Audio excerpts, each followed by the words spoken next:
All right, good morning, everybody. I'm Bob Gualtieri, Pinellas County Sheriff, and just want to talk to you a little bit about what happened yesterday down here, what we know, what we don't know, and then, of course, I'll take any questions that you have.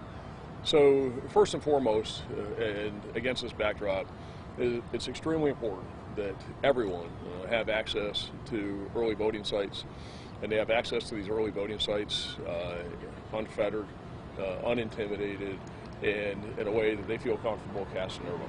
That's what everybody wants, that's what I want, and that is the goal, and that is what we're committed to making sure happens. People come down, the law is they have to stay within 150 feet of a polling place or an early voting site to advocate. And as long as they're outside of that 150 feet, they're free to pass out their signs, pass out their literature, advocate, and do the things that are really the hallmark of democracy. And that's what's happened at the 5 early voting sites here in Pinellas County over the last few days. That's what's happening here and what's happening behind me. You can see the plethora of signs, you can see people that have a tent set up, and they're here to advocate for their candidate or their issues that are on the ballot.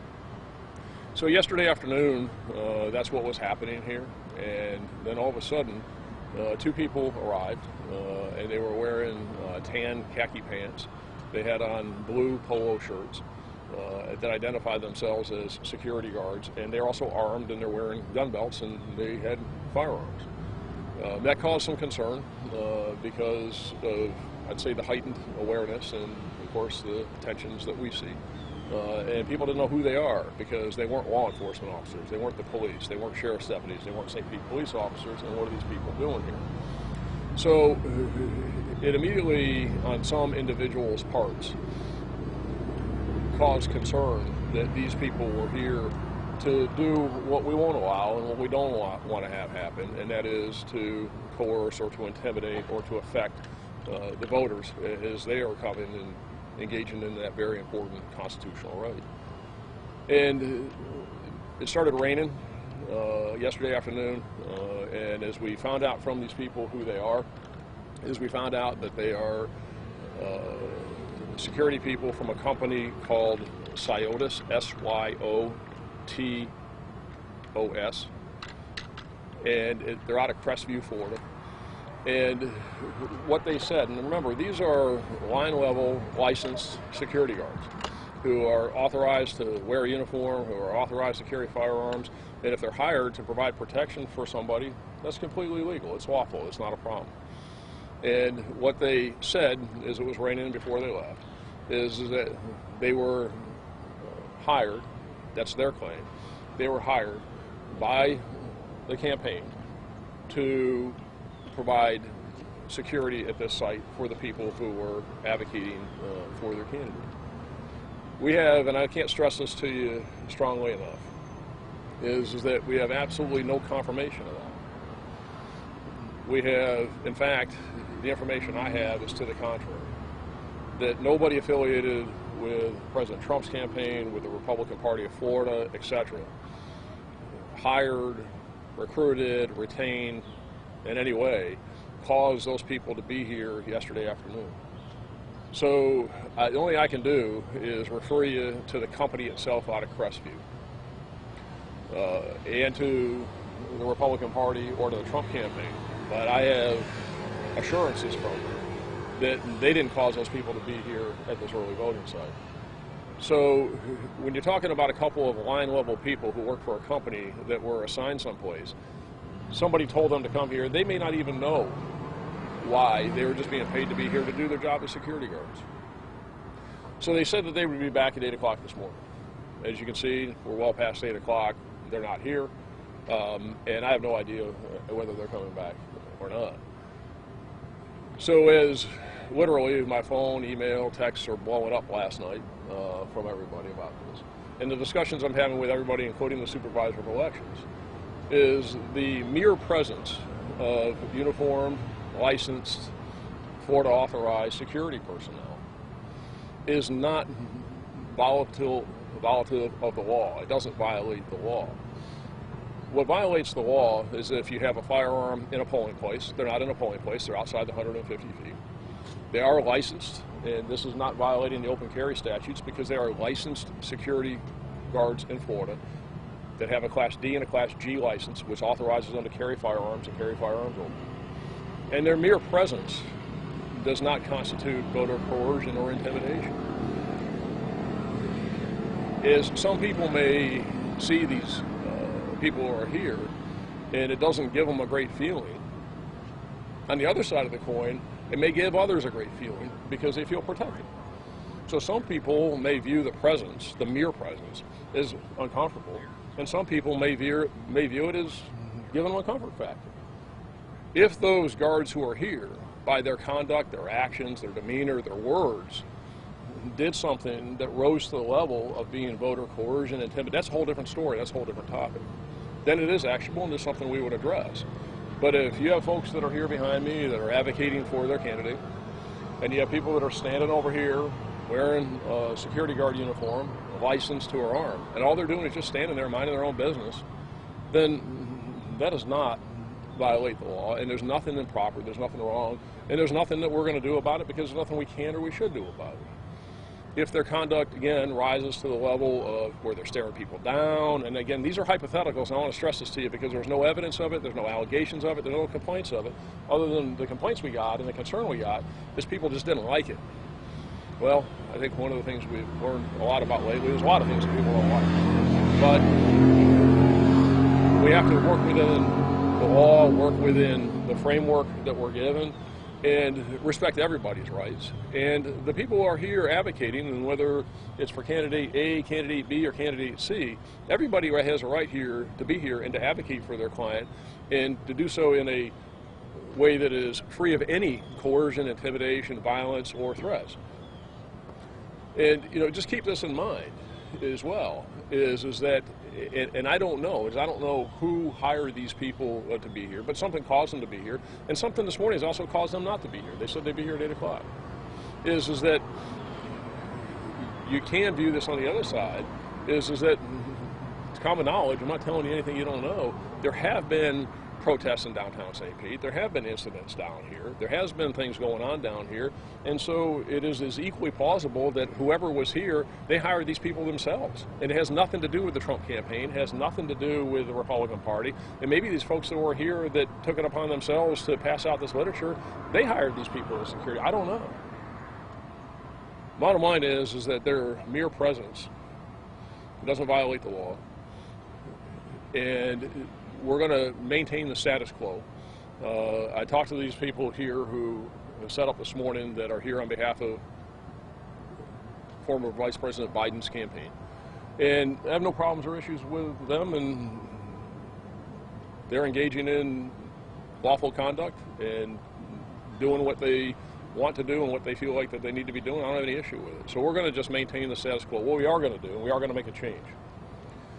We had a pretty extensive security plan for all of the early voting sites in Pinellas County, and there's 5, and a pretty extensive plan going into Election Day on November 3rd.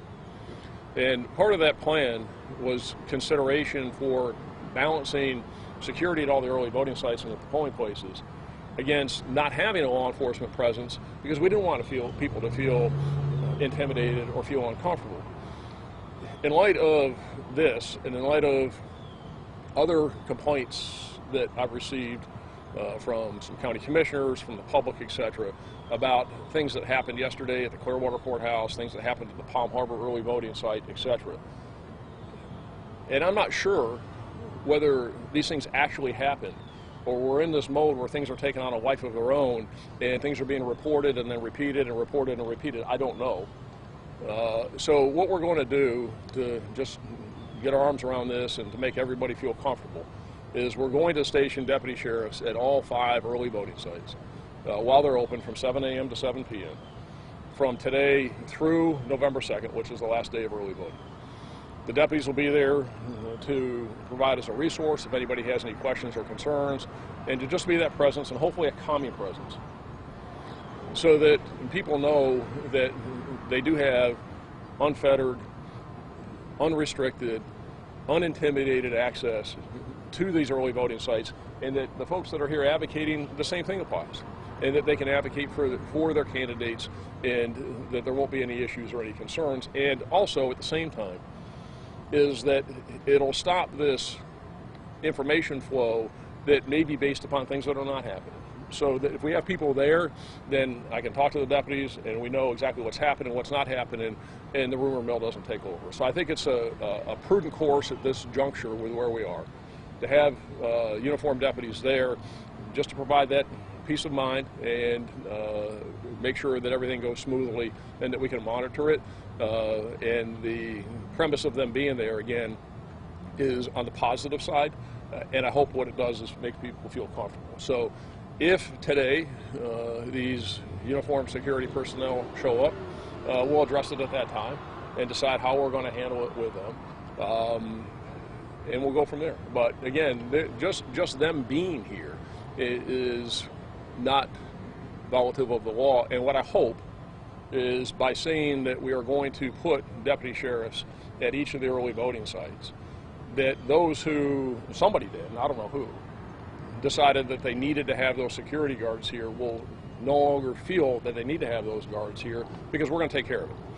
And then that also eliminates the concern of others that just don't like the fact that you got security guards here that have gone down that path and think it's intimidation or coercion because they're not cops, etc. So I think by putting the deputies here, we accomplish a number of things, and I hope that it causes whoever hired those guards to realize that they don't need them, and we can just go back to the business at hand, which is people engaging in early voting, and we encourage people to come out and early vote and engage in the process. So what questions do you all have? Wanted to follow up on the incidents you said were reported at the Clearwater Courthouse and the Palm Harbor site. Were those like miscommunications? Yeah, I mean, it's anecdotal, really, and it's things that got back that were passed along that were people were yelling and screaming at each other that they were, and then people throw around the terms and the terminology of intimidation and coercion and all, so people use those words, and just because they use those words, that doesn't mean what it is. And that, again, this was another, I think, an important reason to have the deputies there, because if we get reports that, at the Clearwater, downtown Clearwater site or the Palm Harbor site or this site, there's people out there and they're intimidating the voters, and then we got the deputies that can say, well, we're there and we're watching this, and there's no intimidation going on, and if it, which we hope it doesn't, if somebody does engage in that, they can stop it before it gets to that point. I think a lot of what we were getting yesterday was, and I understand it, we are in a tough time and people are on the edge of their seats. And I think that this is information, if you will, that is unverified, that got passed on, and some may call it rumor mill. Because when I talked to the supervisor of elections and staff, is that there were no complaints at the site of any of that happening. So I'm not even sure it happened, but again, as I say, perception becomes reality, and let's just get our arms around this and make sure that we don't have any incidents going forward. That's my goal. Yes, we talked about the rumor mill quite a bit there. How is this a fear you guys have? How important is it to squash this before something gets tweeted and all of a sudden you have 200 pro or anti whatever group of people out here? How important is that for you? Well, that's what I'm doing right now, and it is extremely important. And really asking everybody to do is just to take a breath. Let's be objective about it, and let's view this for what it is and what it's not. And right now, this is a non-event. This is a non-incident. There's absolutely no indication that those two, first of all, there's no indication that anybody, and let's just leave it at the presidential campaign level, there's absolutely no indication that anybody with the Biden campaign or the Trump campaign has done anything improper. Nothing on either side. There's no indication that the people who are here in uniformed security guards yesterday, that they did anything improper. In fact, everything we saw, they acted properly, and that they were just present. And so it's very important for people to understand that nothing improper on the part of the Biden campaign, nothing improper on the part of the Trump campaign, and nothing improper with the mere presence of those security guards, because they didn't do anything that would lead anybody to believe in any way that they engaged in any intimidation or coercion or anything improper. What gave people the concern was just their presence. And mere presence alone is not enough. And as I said, you can view that two ways. Some people may feel uncomfortable and some people may feel very comfortable with it. So it's very important that people understand what this is and what it's not, and that don't make this into something it's not. So yes, and as we're preparing for this now, I'm getting text messages from CNN. So now we're getting, where this has become there's some national interest on it. So we don't want to let it get there. I think and hope that by positioning uniformed deputies at all 5 early voting sites, we do have a very comprehensive plan for Election Day. We've divided the county into 19 different zones. We're working very collaboratively with all the city police departments, and there will be a significant number of police officers and deputy sheriffs throughout Pinellas County on Election Day to make sure that everything goes smoothly. I'll tell you this, and again, I was trying to avoid getting into too much of it, but I think at this point it's probably better to convey what we're doing, to let everybody know is that we're also going to use undercover personnel at some of these places just to monitor it. And the reason behind that is that, again, we're trying to avoid this factor of people feeling uncomfortable.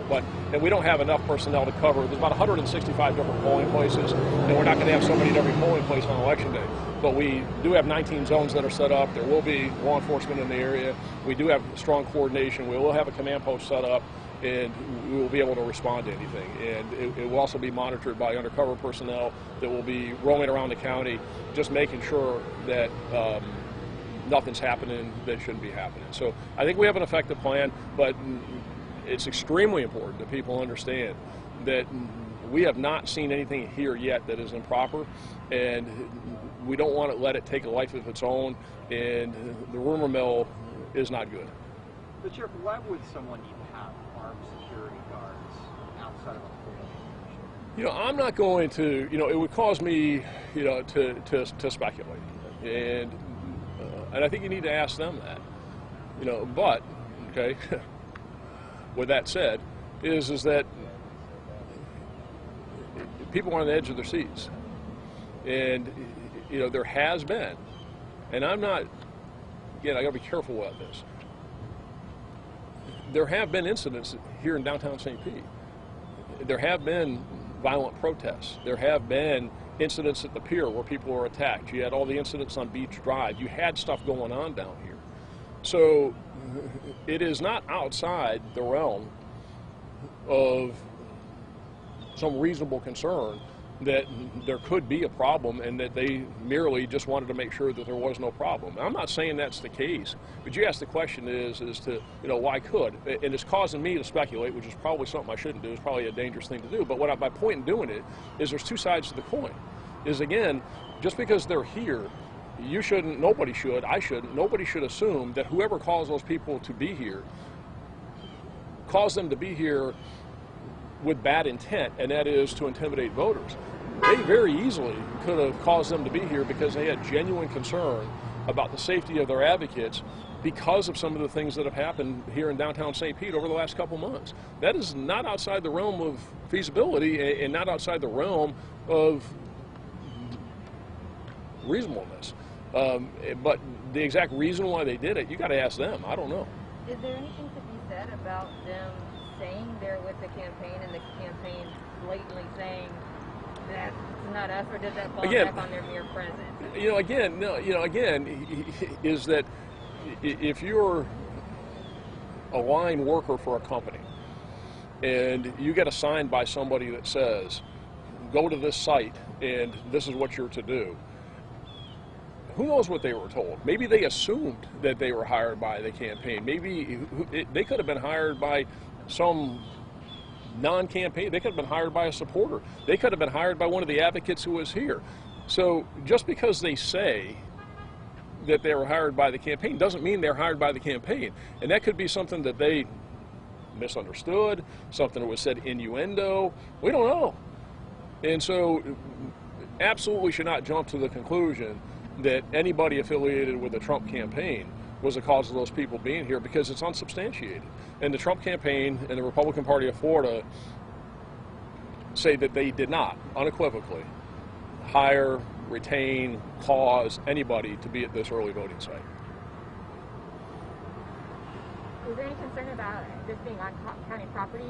There is some concern about it, and we're going to try and provide a degree of flexibility with this.